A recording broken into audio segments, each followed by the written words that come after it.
Kenyan rugby fans showed up to be sunburnt and to celebrate the HSBC Sevens Division 2 tournament over the weekend.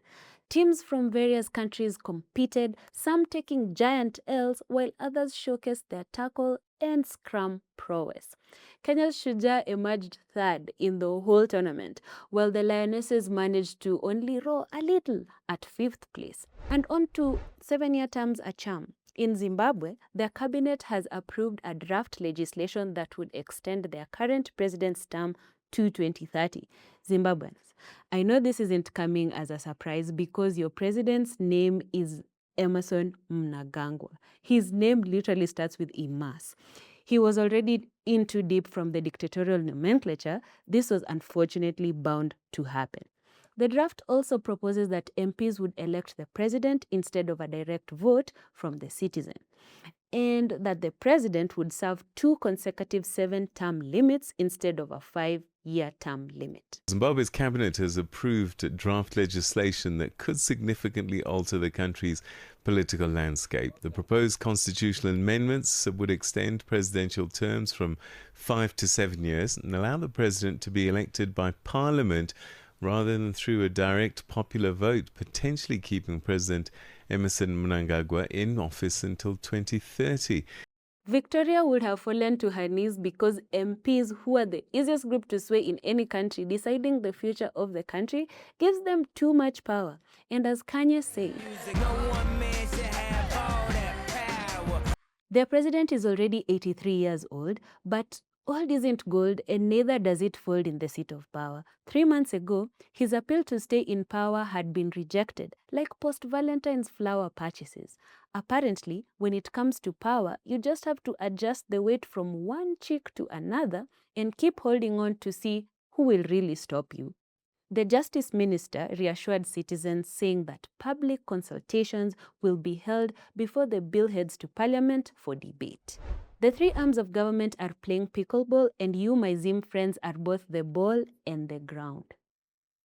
As a Kenyan, I would have loved to send you words of encouragement, but there's a high likelihood that all those words would have been abducted along any East African border. Constitutional experts are like, this isn't impossible. We need a referendum first for them to change term limits. 13 years ago, Zimbabwe held a referendum and got a new constitution, but now it's being used as a suggestion box of what applies. Every African country drinks from the cup of dictatorship every few decades, except Uganda. Those guys have made their peace with it. 40 years is at least one 30-year-old and a Gen Alpha to know their true center. Former President Mugabe ruled from 1980 to 2017, but I guess Zimbabwean MPs want some kind of relay with the guy that took over. Mnangagwa, which in Kiswahili would loosely translate to "you guys are cooked," has his term set to expire in 2028, but he's also known as a crocodile, and his jaws are ready for another bite. Speaking of bites, the Kenyan Treasury CS confirmed that Kenyan government will proceed with its plan to toll Thika Road Superhighway and all other major roads. When this was initially announced, there was a large public outcry, but GOK is letting Kenyans know that when it comes to tears, you must learn how to rehydrate. They want to introduce toll stations so Kenyans have to pay to use highways because where there's a way, there's a wage. The Treasury CS said that tolls collected will be used to fund road upgrades and service infrastructure debt. At this point, the government will likely introduce something called Nomad Exclusive, a pass that means moving from point A to point CBD is a premium service. There are so many pocket fishing road use levies, including the road maintenance levy paid 18 to 25 shillings per litre, to the road annuity levy, to the upcoming securities levy, to transit tolls for huge vehicles, to now proposed road user tolls. No wonder Kenyans are joining all sorts of running and walking clubs. The great internal migration to and from work or any other area to another is coming, and every leg owner is locking in preparation. Get that heart rate up, people. We will definitely need it. The roads being tolled are Thika Superhighway, Nairobi Southern Bypass, Nairobi Nakuru Mau Summit Road, Kenol Sagana Marwa Road, Mombasa Southern Bypass, and Dogokundu Bypass. The policy also targets high-traffic roads with the potential expansion to the Athi River Namanga Highway. We're also on the highway to becoming corruption mavericks, as Kenya is now ranked 130 out of 182 in the latest Global Corruption Index. Call that bottom up. The last will be the first in corruption. In a report released by Transparency International, Kenyans scored 30 out of 100 from 32 in the previous year.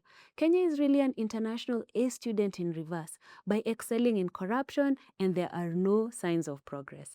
Apparently, Rwanda and Tanzania surpassed Kenya by failing to be good at this. So if you really think about it, this country will never stop leading. This bottom-up approach comes in handy at every instance. Rwanda is the least corrupt East African country, and it continues to show signs of progress, while Uganda and DRC are really thriving in the corruption scene. Somalia and South Sudan are the main characters of the region, and they were found to be in critical state. Integrity and accountability are the stones that the builders of East Africa rejected as worthless, but at least we're in this regional failure together.